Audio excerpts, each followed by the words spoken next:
નમસ્કાર દર્શક મિત્રો, મંતવ્ય ન્યૂઝમાં આપનું સ્વાગત છે. અમારા ભવિષ્યલક્ષી કાર્યક્રમ કાલનો દિવસ કેવો સાથે હું છું હિનલ. કાર્યક્રમની શરૂઆત કરીએ.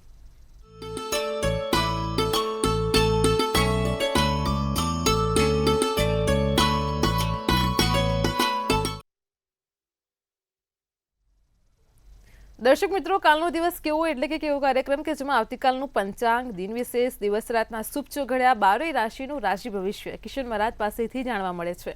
ખાસ કરીને કાર્યક્રમની મધ્યમાં આપણે એક વિશેષ અને રસપ્રદ મુદ્દા ઉપર ચર્ચા કરીએ છીએ, જેમાં આજનો મુદ્દો છે કે નાની ઉંમરમાં ઘણી સમસ્યાઓ રહેતી હોય છે, બોલવામાં તકલીફ થાય છે, ખેંચ આવે છે, માનસિક સમસ્યાઓ વધારે જોવા મળે છે.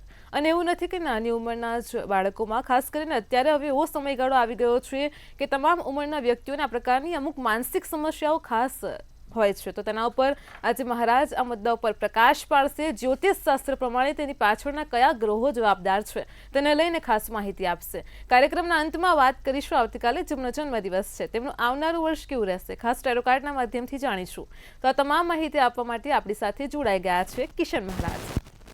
દર્શક મિત્રો, સૌને પ્રણામ, સૌને નમન, સૌને વંદન, સૌને સ્નેહથી સ્પંદન, દિલથી અભિનંદન. દર્શક મિત્રો, આપ સૌને મારા જય શ્રી કૃષ્ણ, જય મહાદેવ, જય માતાજી. આપ સૌનું હાર્દિક સ્વાગત છે કાલનો દિવસ કેવો આપણા ખાસ કાર્યક્રમ. જેને કીધું એમ આજે આપણે વાત કરવાની છે ખાસ મુદ્દા ઉપર. ઘણા લોકોનો મને પ્રશ્ન આવે છે કે મહારાજ, મારે નાનપણથી જ મને સમસ્યાઓ છે, નાનપણથી મારે પ્રોબ્લેમ છે, મારા બાળકને કોઈ પણ પ્રકારની નાની મોટી સમસ્યા રહે છે અને ઘણી વખત એવી તકલીફ થાય છે કે એના કારણે આખી જિંદગી મારે સહન કરવું પડે છે. તો એના કયા ગ્રહો જવાબદાર છે તે જાણવાનો પ્રયત્ન કરીશું. વાત કરીશું પહેલા પંચાંગથી. જી બેન. જી મહારાજ, કાર્યક્રમની શરૂઆતમાં સૌપ્રથમ દર્શક મિત્રોને આવતીકાલના પંચાંગની માહિતી આપો. કાલે તારીખ આપણે જોવા જાવ તો 29/5/2025 ને ગુરુવાર રહેશે. તિથિ વિક્રમ સંવત 2080, જેઠ સુદ ત્રીજ, ચંદ્ર મિથુન રાશિનો, આદ્રા નક્ષત્ર, સૂડ યોગ, કરણ તૈતિર. વિછોડો કે પંચકની વાત કરીએ તો કાલે પંચકે નથી ને વિછોડો પણ નથી.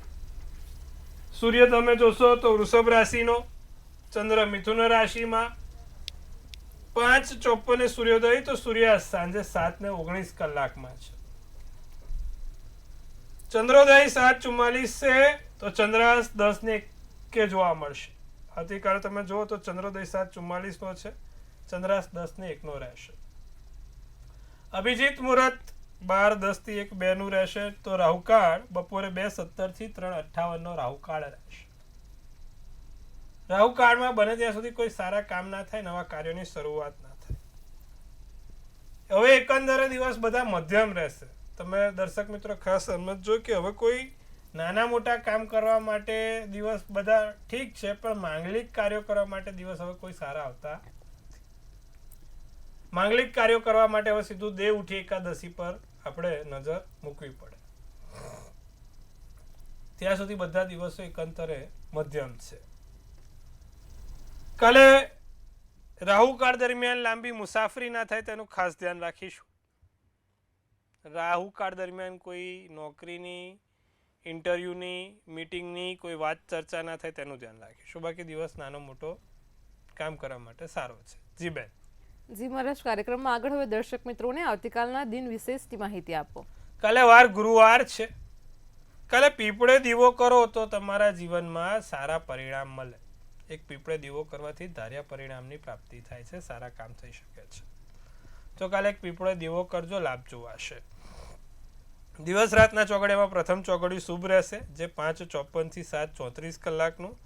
બીજું લાભ ચોઘડિયું 12:36 થી 2:17 કલાકનું. ત્રીજું અમૃત ચોઘડિયું 2:17 થી 3:58 કલાકનું. પછી આવશે શુભ ચોઘડિયું ફરી એકવાર 5:38 થી 7:19 કલાકનું.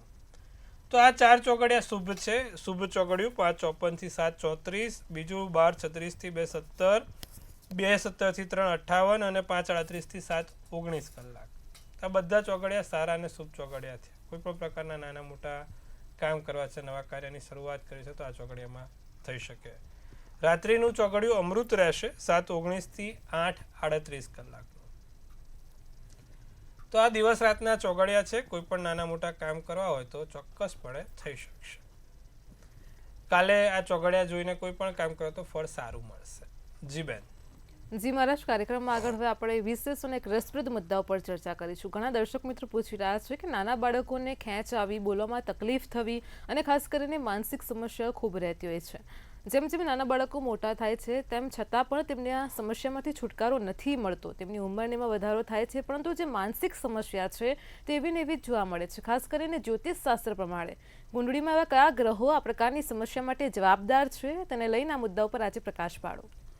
હવે બહુ સરસ પ્રશ્ન છે. જ્યારે બાળક નાનો હોય અને માનસિક રીતે અસ્વસ્થ રૂપ હોય, જેમ કે નાની ઉંમરમાં ખેંચ આવી, નાની ઉંમરમાં બોલવામાં તકલીફ થવી, નાની ઉંમરમાં એને યાદશક્તિ ભૂલાઈ જવું, યાદશક્તિની તકલીફ રહેવી, તો આવી બધી સમસ્યાઓ હોય ત્યારે કયા ગ્રહો જવાબદાર છે ને તેનું મુખ્યત્વે શું કારણ હોય?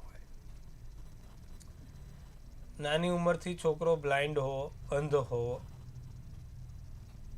નાની ઉંમરથી છોકરાના સ્નાયુઓની તકલીફ થવી,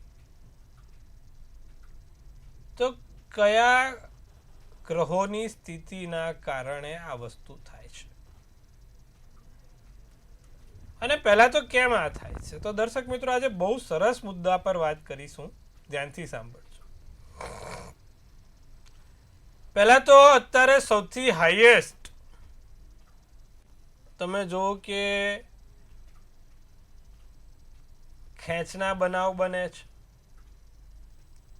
છોકરાને બોલવાની તકલીફ છે, જે લોકો સ્પીચ થેરાપી કરાવે છે, જે લોકોને કારણ વગર માનસિક રીતે અસ્વસ્થ છે, ભૂલી જાય છે વસ્તુઓ, કશું યાદ નથી રહેતું. કયા ગ્રહો જવાબદાર હોય અને કેમ આવું થાય? કુંડળીમાં જ્યારે ચંદ્ર 12મા સ્થાનમાં હોય, 12મે ચંદ્ર હોય, ત્યારે માણસ માનસિક રીતે અસ્વસ્થ હોય. 12મે ચંદ્ર હોય અને એની સીધી દ્રષ્ટિ, એટલે કે તમે જો કે એની પછીનો કે આગળનો ગ્રહ ગુરુ પર હોય અને એમાં જો ચંડાલ યોગ થતો હોય તો સંપૂર્ણપણે માનસિક બીમાર હોય. ગુરુ રાહુનો ચંડાલ યોગ થયો, જેમ કે ચંદ્ર 12મે છે, તો લગ્નમાં ગુરુ રાહુ હોય કાં તો 11મા સ્થાનમાં ગુરુ રાહુ હોય તો એ સંપૂર્ણપણે માનસિક બીમાર હોય. માત્ર ગુરુ પહેલા સ્થાનમાં કે 11મે સ્થાનમાં, ચંદ્ર 12મે તો હોય જ, અને એમાંય જો એ સ્વગૃહી થઈને ઊંચનો થઈને બેઠો હોય તો સૌથી ભયંકર રીતે એની બીમારી હોય. અને એમાં પણ જો ગુરુ આગળ કે પાછળ હોય તો એ વ્યક્તિના જીવનમાં માનસિક રોગી તરીકે એને જીવન વિતાવવું પડે છે. પહેલી વસ્તુ કે ભાઈ આ બધું થવા પાછળ કારણ શું? અત્યાર સુધીનું આપણે રિસર્ચ છે અને જે મેડિકલ સાયન્સ તમે જુઓ તો વધી રહ્યું છે. અત્યારના જમાનામાં મેડિકલ સાયન્સ ટોપ લેવલ ઉપર છે, છતાં પણ બીમારીઓ વધી રહી છે. તેની પાછળ મુખ્યત્વે આજે આ બધી બીમારી આવે ને ગર્ભમાંથી આવે. અત્યારની જે ગર્ભ મહિલાઓ છે તે લોકોને નથી કરવાનું એ પહેલું કરે છે અને જે કરવાનું છે એ કરતા જ નથી. જેમ કે આપણા પ્રાચીન ગ્રંથોમાં લખ્યું છે કે જ્યારે મહિલાઓ ગર્ભમાં હોય ત્યારે ઘરનો પૌષ્ટિક આહાર લેવાનો અને ઘરનું પૌષ્ટિક ભોજન લેવાનું. તો અત્યારની મહિલાઓ બધી પાણી પૂરા ખાવામાં જાય, 4 દિવસનું વાસી પાણી ખાય, ગર્ભમાં જાય, પથારી ફરે. આપણી પાસે એવા ઘણા કિસ્સા છે. બાળકને જ્યારે ગર્ભમાં હોય ત્યારે સરસ વાંચન કરવાનું હોય, એકદમ શાંતિથી સરસ વાંચન કરવાનું હોય, ત્યારે મહિલા ગામભરનું નોલેજ લે, જે કોઈ કામનું નથી. જેમ કે માઉન્ટ એવરેસ્ટ ઉપર પહેલો માણસ કોણ હતો, અમેરિકાનો પહેલો પ્રેસિડેન્ટ કોણ હતો, નાઇલ નદીની ઊંચાઈ કેટલી છે, જેના જીવનમાં ક્યારેય કામ નથી આવવાનું. પણ જે ભારતીય સંસ્કૃતિમાં આપણે આયુર્વેદના વિચારો લખેલા છે તે વિચારો વાંચવા નથી. આયુર્વેદ, સામવેદ જે આપણા ગ્રંથો છે તે વાંચવા નથી, પણ આ બધું વાંચવું છે, જે ક્યારે નાના બાળકને કે એમને કોઈ દિવસ કામમાં નહીં આવે, પણ વાંચવું છે. એટલે કે નોલેજ, પણ નોલેજ ખરેખર કયું નોલેજ, ખરેખર કયું જ્ઞાન? આપણા પ્રાચીન જ્ઞાન. કોઈ દિવસ આયુર્વેદ તો વાંચો, એમાં શું લખ્યું છે, આખું મેન્યુઅલ લખ્યું, જિંદગી કેવી રીતે જીવવાની હોય. કોઈ દિવસ સામવેદ તો વાંચો, એમાં કેવું સરસ બધું લખેલું છે, કેટલી કળાઓ, કેટલી સંસ્કૃતિઓ. અને ત્રીજું કે ભાઈ જ્યારે ગર્ભમાં હોય ત્યારે મહિલાઓ શાંત બેસે, મગજ શાંત રાખે તો રોજ ઝઘડા કરે, રોજ પતિ સાથે, સાસુ જોડે કે અન્ય વ્યક્તિઓ જોડે નાના મોટા ઝઘડા થઈ જાય, સીધી ગર્ભમાં અસર થાય. એટલે જ આપણે ગર્ભના 16 સંસ્કાર જરૂરી છે. જ્યારે સ્ત્રી ગર્ભમાં હોય ત્યારે એનું બાળક બધી જ રીતે વસ્તુ જોતો હોય અને ગ્રહણ કરતો હોય, અને એનો વિકાસ સૌથી હાઈએસ્ટ ત્યાં હોય. જ્યારે આપણે કહીએ કે ભાઈ નાની ઉંમરમાં છોકરાને અંધત્વ આવું, નાની ઉંમરમાં છોકરાને જન્મતાની સાથે ખેંચ આવી, તો કેમ બને છે? તો એક કિસ્સો મારા ત્યાં આવ્યો હતો, દર્શક મિત્રો. જ્યારે કહેવાય ને કે મહિલા 7મો મહિનો એનો ચાલતો હતો, બધું કમ્પ્લીટ, બધા રિપોર્ટ ઓકે, બધું પોઝિટિવ હતું, અને 7મા મહિના ઉપર એ મહિલાએ 4 દિવસનું વાસી પેલું પાણીપુરીનું પાણી આંબલીવાળું પી લીધું, અને એના કારણે બાળકને એક તો ગર્ભમાં ખેંચાઈ, એમને બી ખેંચાઈ, અને આખી જીવન ચાલે છે. એટલે 9 મહિના આપણા કેમના જવા દેવા, કેવી રીતે જવા દેવા, એ આપણી સાંસ્કૃતિક લખેલું છે. મોબાઈલના રેડિયેશન સાથે અત્યારે બધા પેટની બાજુમાં જ રાખે, સૌથી હાઈએસ્ટ ડિટેક્શન થાય, જે મનોબળ, મનોવિકાસ થવો જોઈએ ના થાય.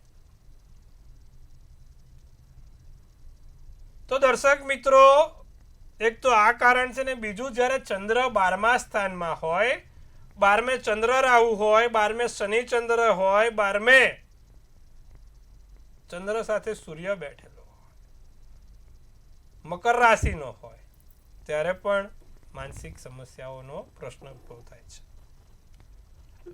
અને આગળ કે પાછળ ગુરુ રાહુ હોય, કાં તો ખાલી ગુરુ બેઠો હોય, તો પણ સૌથી હાઈએસ્ટ તકલીફ જોવા મળે છે. નિવારણ શું? ચંદ્ર એટલે ભગવાન શંકર થયા. જ્યારે પણ આવી સમસ્યા થતી હોય ત્યારે નિત્યક્રમ પ્રમાણે ભગવાન શંકરને દૂધ અને પીળી સરસવ ચડાવવાથી સમસ્યાનું નિવારણ થાય છે. તો દર્શક મિત્રો, જો તમારા પણ બાળકોમાં કોઈ આવી નાની મોટી તકલીફ છે તો નિત્યક્રમ પ્રમાણે એમના હાથથી દૂધ અને પીળી સરસવ ચડાવો, દૂધ અને સફેદ ફૂલ ચડાવડાવો, જેથી સારું થાય. તો આ વસ્તુ ખાસ કરીશું, આનાથી તમને લાભ જોવાશે. નિત્ય ક્રમ પ્રમાણે આ વસ્તુ કરવાથી બાળકમાં સારા વિચારો આવશે, બાળક એક પોઝિટિવિટી સાથે જીવી શકશે અને લાભ થશે. જી બેન. જી મારા તમામ દર્શક મિત્રોને ખૂબ સરસ માહિતી આપી છે. કાર્યક્રમમાં આગળ હવે આપણે રાશિ ભવિષ્યની શરૂઆત કરીએ. સૌપ્રથમ તો મેષ, વૃષભ અને મિથુન રાશિના જાતકોનો આવતીકાલનો દિવસ કેવો છે તે જણાવો. મેષ રાશિવાળા ભવિષ્યનું વિચારે નહીં, વર્તમાનમાં જીવવાનું શીખે. નકારાત્મક વાતોને ઉપર હાવી થવા દેશો નહીં. અયોગ્ય કાર્યમાં રસ લેશો નહીં. લાંબા ગાળાના રોકાણ થશે. ક્રીમ શુભ કલર શુભાંગ 9 રહેશે. વૃષભ રાશિ, ઉર્જાનું સ્તર સારું રહેશે, ઊંચું રહેશે. ગંભીરતાથી કામ લેવું પડે, ધાર્મિક કામ પૂર્ણ થાય. નારંગી શુભ કલર શુભાંગ 7 રહેશે. મિથુન રાશિ, શુભ કાર્યોમાં ધન ખર્ચ થાય, સારા કાર્યોમાં ધનની ઉર્જા વપરાય, વેપારી વર્ગ માટે દિવસ સારો જણાય, તણાવની સ્થિતિ દૂર થશે અને યોગ્ય પરિણામ આવશે, વેપાર ધંધામાં લાભ થશે, જાંબલી શુભ કલર, શુભાંક 5 રહેશે. જી બેન. જી મહારાજ, કાર્યક્રમમાં આગળ હવે કર્ક સિંહ અને કન્યા રાશિના જાતકોનો આવતીકાલનો દિવસ કેવો છે તે જણાવો. સ્વાસ્થ્યમાં સંભાળ રહે, કર્ક રાશિવાળા સ્વાસ્થ્ય સુધારે, વેપાર મહત્વપૂર્ણ ડીલ થાય, મોટી મીટિંગો, મોટી જગ્યાએ કામ ધંધા સારા ચાલે, ખોટા ખર્ચા ના થાય તેનું ધ્યાન રાખે, લગ્ન સંબંધોમાં મધુરતા રહેશે, પોપટી શુભ કલર, શુભાંક 4 રહેશે. સિંહ રાશિવાળા કામમાં આળસ ના કરે, બહુ આળસ થતી જાય છે. સિંહ રાશિવાળા કામ કરવાનું મન નથી થતું, કામમાં લોચા પડે છે, ધ્યાન રાખો. થાક અને અનિંદ્રાની સમસ્યા છે, સમજી શકીએ કે થાક અને અનિંદ્રા હોઈ શકે, પણ કામ અધૂરા રાખવાની જરૂર નથી. ચોક્કસ કામ થાય તેનું ધ્યાન રાખજો. તમારી કિંમતી વસ્તુ ખોવાય નહીં, અગત્યની વસ્તુઓ ખોવાય નહીં, ભૂલાય નહીં, તેનું ધ્યાન રાખીશું. ભૂખરો શુભ કલર, શુભાંક 7 રહેશે. કન્યા રાશિ, મિત્રો તરફથી લાભ થતો જોવાય છે. મનને ચિંતન કરો, શું જોઈએ છે, સ્વની ખોજ કરો, સ્વાસ્થ્ય નરમ જોવાશે, જીવનની મધુર પળો માણી શકાય. સફેદ શુભ કલર, શુભાંક 5 રહેશે. જી બેન. જી મહારાજ, કાર્યક્રમમાં આગળ આપણી સાથે સમસ્યાઓને લઈને કોલર જોડાઈ ગયા છે. હેલો. હેલો. જી બેન, બોલો. 7/9/98 જી જન્મ સ્થળ જામનગર, જી જન્મ સમય રાત્રે 10:30 વાગે. જી 2 મહિના જે ક્રોધ બહુ ચડે છે, ગુસ્સો બહુ આવે છે. જી અત્યારે મંગળની દશા ચાલુ થઈ છે. મીન રાશિનો ચંદ્ર, તુલા રાશિનું લગ્ન, સોમવારનો દિવસ, પૂર્વ ફાલ્ગુની નક્ષત્ર, પ્રદોષનો જન્મ છે. એમાં અત્યારે શનિની 7.5ની ઢૈયા છે બેન. એટલે તમે જો માર્ચ મહિના પછી તમારા થોડાક હેરાનગતિ થઈ ગઈ, ક્રોધ બહુ આવે. 7.5 નડે ને. ચંદ્ર કોનો? મીન રાશિનો. બીજું શનિ ક્યાં? તો 7મા સ્થાને મેષ રાશિનો. એટલે બહુ હેરાન થવાય. 2.5 મહિના 3 મહિનાથી તમને સ્વાભાવિક છે. એટલે માર્ચ મહિનાથી શનિ બદલાયો એટલે તમારા જીવનમાં તકલીફો ચાલુ થઈ. એક કામ કરો, બીજી આંગળીમાં એક લોખંડની વીંટી પહેરી લો. શનિવાર સાંજે 7 વાગે. ગઈકાલે શનિ જયંતિ હતી, સારો દિવસ હતો. હવે વાંધો નથી, આવતા શનિવાર, આ શનિવાર પણ સારો જ છે. સાંજે 7 વાગે એક લોખંડની વીંટી પહેરો અને રોજ તમે જ્યારે સ્નાન કરવા બેસો ને ત્યારે ચપટી મીઠું અને કોફી નાખીને સ્નાન કરશો, લાભ રહેશે, ગુસ્સો ઓછો થશે. જી બેન. જી મહારાજ, આપણી સાથે અન્ય એક કોલર પણ જોડાયેલા છે. હેલો. હાલો. જી બેન, બોલો. હા, મેં આપો જી મહારાજે મને કીધું હતું ને કે સુંદરીને કંકુ ડબ્બી ચડાવવાનો અને લવિંગની માળા પહેરવાની. એક મંગળવાર ભૂલાઈ ગયો છે, તો હાલે વચ્ચે રહી જાય તો એક દિવસ બને ત્યાં સુધી બેન સળંગ થાય ને તો બહુ સારું, અને પ્રયત્ન કરજો કે સળંગ થાય. હવે ભૂલાઈ ગયું છે તો વાંધો નહીં, આ મંગળવારથી શરૂ કરો, પણ કન્ટિન્યુઅસ રહે તો બહુ સારું. કોઈક આગામી કારણોસર રહી જાય તો માતાજીને માફી માંગીને ફરીવાર નવેસરથી શરૂઆત કરી શકો છો. જી બેન. જી મહારાજ, આપણી સાથે અન્ય એક કોલર પણ જોડાયેલા છે. હેલો. હેલો. હા, નમસ્કાર. નમસ્કાર. હા, 1/6/1977 મારી બર્થડે છે. જી જન્મ સમય ખબર નથી, જી પણ હું ગવર્મેન્ટ જોબ કરું છું. પણ મારે આવડે બેબી મેરેજ કર્યું, પણ મારે ગાડીના સામે એક અકસ્માત થયું. એટલે હવે મારે શું સાવચેતી રાખવાની જરા ધ્યાન. શનિ ખરાબ છે ભાઈ, શનિ ને મંગળ બંને ખરાબ છે, એટલે આ વસ્તુ થઈ છે. તમારે શનિ ને મંગળ બંને આમ સામે તમે જો તો દ્રષ્ટિ, એટલે અકસ્માત કરાવે, ધ્યાન રાખવાનું. એક તો હવે સાધન ચલાવતા પહેલાં બને ત્યાં સુધી સંધ્યાકાળ પછી સાધન ચલાવવાનું ઓછું રાખજો. શનિવારના દિવસે ખાસ, અમાસના દિવસે ખાસ, મંગળવારના દિવસે ખાસ ધ્યાન રાખવાનું. અને જ્યારે સાધન ચલાવો ત્યારે એક લોખંડની વીંટી કાં તો લોખંડની ખીલી સરસિયાના તેલમાં ડુબાડીને મૂકી દેવાની. આટલું ખાસ કરજો, એનાથી તમને બહુ સારો લાભ જોવાશે. લોખંડની વીંટી કાં તો લોખંડની ખીલી સરસિયાના તેલમાં ડુબાડીને મૂકી દેજો, તમે લાભ જોઈ શકશો, સારું થશે. જી બેન. જી મારા તમામ દર્શક મિત્રોને ખૂબ સરસ માહિતી આપી છે. કાર્યક્રમમાં આગળ ફરી રાશિ ભવિષ્ય તરફ જોઈએ અને તુલા, વૃશ્ચિક અને ધન રાશિના જાતકોનો આવતીકાલનો દિવસ કેવો છે તે જણાવો. તુલા રાશિને ઇલેક્ટ્રિક વસ્તુઓથી થોડું સાચવેત રહે, ઇલેક્ટ્રિક વસ્તુઓથી ધ્યાન રાખે. કાલે બીજા લોકોને દોષ ના આપો. આપણા અમુક કર્મ આપણને જ નડે છે. આપણે જે કર્યું છે તે ભોગવવાનું છે. પેટના દુખાવાની સમસ્યા રહી શકે છે. નાની મોટી જવાબદારી મળી શકે. રાતો શુભ કલર શુભાંક 2 રહેશે. વૃશ્ચિક રાશિના નોકરીમાં નાની મોટી નવી તકો મળે. પોતાના પર વિશ્વાસ રાખીને કામ આગળ વધારીશું. કામમાં વ્યસ્ત રહી શકો છો. આત્મવિશ્વાસની કમી ના થાય તેનું ધ્યાન રાખજો. લાલ શુભ કલર શુભાંક 9 રહેશે. ધન રાશિની વાત કરીએ, ધાર્મિક કાર્યોમાં ધન ખર્ચ થાય. મગજને શાંતિ મળે. વ્યવસાયમાં ફાયદો થતો જોવાય છે. સ્વાસ્થ્ય બહુ સારું રહેશે. ભૂખરો શુભ કલર શુભાંક 4 રહેશે. જી બેન. જી મહારાજ, કાર્યક્રમમાં આગળ હવે મકર, કુંભ અને મીન રાશિના જાતકોનો આવતીકાલનો દિવસ કેવો છે તે જણાવો. મકર રાશિને જીવનની અગત્યતા સમજાય. ખરેખર જીવનમાં આપણે કયા ઉદ્દેશથી આવ્યા છે તે વસ્તુ સમજાય. તમારા સંબંધોમાં કોઈ ગેરસમજ ઊભી ના થાય તેનું ખાસ ધ્યાન રાખજો. કારણ વગર સંબંધો બગડે નહીં તેનું ધ્યાન રાખજો. કોઈની જોડે વાદ વિવાદ કે મતભેદ ના થાય તેનું ધ્યાન રાખીશું. કઠોર શબ્દનો ઉપયોગ કરવાનું ટાળજો. કેસરી શુભ કલર શુભાંક 7 રહેશે. કુંભ રાશિ, યોગ અને ધ્યાનથી ફાયદો છે. યોગ અને ધ્યાનથી લાભ છે. પીઠ પાછળ કોઈ ઘા ના મારે. પીઠ પાછળ કોઈ તમારું ખરાબ ના બોલે તેનું ધ્યાન રાખીશું. મહત્વના કામ અટકી પડે. ખાસ કાર્યો અટકી પડે. પ્રેમમાં નાની મોટી આશા જાગે. રાતો શુભ કલર શુભાંક 9 રહેશે. મીન રાશિ, જમીન મકાનથી લાભ થાય. જમીન મકાનથી ફાયદો થાય. દુઃખમાં સાચી સમજણ, સુખમાં તો ચારેય આંખો છે. અમુક વખત દુઃખ આવે તો કોણ આપણું ને કોણ બીજાનું છે તે ખબર પડે. સમસ્યાઓનું નિરાકરણ વધુ સમય લાગે. મહત્વપૂર્ણ નિર્ણય લઈ શકાય. આસમાની શુભ કલર શુભાંક 1 રહેશે. જી બેન. જી મહારાજ, કાર્યક્રમમાં આગળ હવે વાત કરીશું આવતીકાલે જેમનો જન્મદિવસ છે તેમનું આવનારું વર્ષ કેવું રહેશે. ખાસ ટેરો કાર્ડના માધ્યમથી જણાવો. ભાઈ, કાલે જેનો પણ જન્મદિવસ છે, મંતવ્ય ન્યૂઝ ટીમ તરફથી સૌને હાર્દિક શુભેચ્છા. તનથી તંદુરસ્ત રહે, મનથી મલકાતા રહે અને ધનથી છલકાતા રહે. હાસ્યનું તોરણ ઝૂલતું રહે, ભાગ્યનું પાનું ખુલતું રહે અને ધન કુબેરના ભંડાર ભરાતા રહે. અને બહુ ધન કુબેર ભરાય તો હું નિનલબેન 2 બેઠા છે. ઓકે, ચલો એક સુંદર મજાનું ટેરોટ કાઢીશું. આવનારું વર્ષ કાલે જેનો પણ 29/5/2025 7th ઓફ કપ્સ નીકળ્યું છે.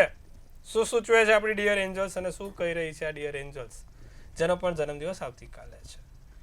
Opportunities, choices, illusion, searching for a purpose. ઘણા સમયથી કોઈ વસ્તુની શોધમાં છો. તે વસ્તુ પૂર્ણ થશે. આ વર્ષે એ વસ્તુ તમારી સામે આવશે. જે ઈચ્છા માંગી છે તે ઈચ્છા પરિપૂર્ણ થશે. નાની મોટી જગ્યાથી નવી તકો સાથે વર્ષ સારું સુંદર છે. નોકરીમાં, વેપારમાં કે મોટા મીટિંગોમાં સારા એવા લાભ થઈ શકે એમ છે. સોના ચાંદીમાં વધારો થઈ શકે છે. એટલે તમારા પોતાના સોના ચાંદીમાં 2 તોલા હોય તો 5 તોલા થાય, 5 તોલા હોય તો 10 તોલા થાય. આપણી પાસે છે 100 તોલા થાય તો મહારાજને 1-2 તોલા મોકલાઈ દેવાનું, બરોબર? અને ટૂંકમાં સારું જ સોના ચાંદીથી બી લાભ છે. બધું સારું સારું છે, ચિંતા કરવાની જરૂર નથી. શું કરવાથી આખું વર્ષ સારું છે. જેનો પણ કાલે જન્મદિવસ છે, દર ગુરુવારે એક પીપળે હળદર દબાવવાનું રાખે. વર્ષ સારું ને સુંદર જોવાશે. જી જી મહારાજ, કાર્યક્રમમાં અમારી સાથે જોડાયા દર્શક મિત્રોને આટલી સરસ માહિતી આપી તે બદલ આપનો આભાર. ખૂબ શુભેચ્છા. હર હર મહાદેવ.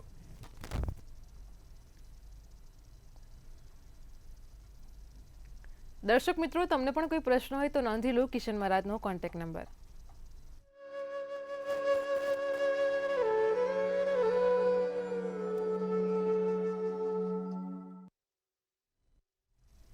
ભવિષ્ય ભવિષ્યલક્ષી કાર્યક્રમ કાલનો દિવસ કેવું આજે આપણે વાત કરીએ છીએ કે નાની ઉંમરથી જ માનસિક સમસ્યાઓ રહે છે, બોલવામાં તકલીફ થાય છે, ખેંચ આવે છે.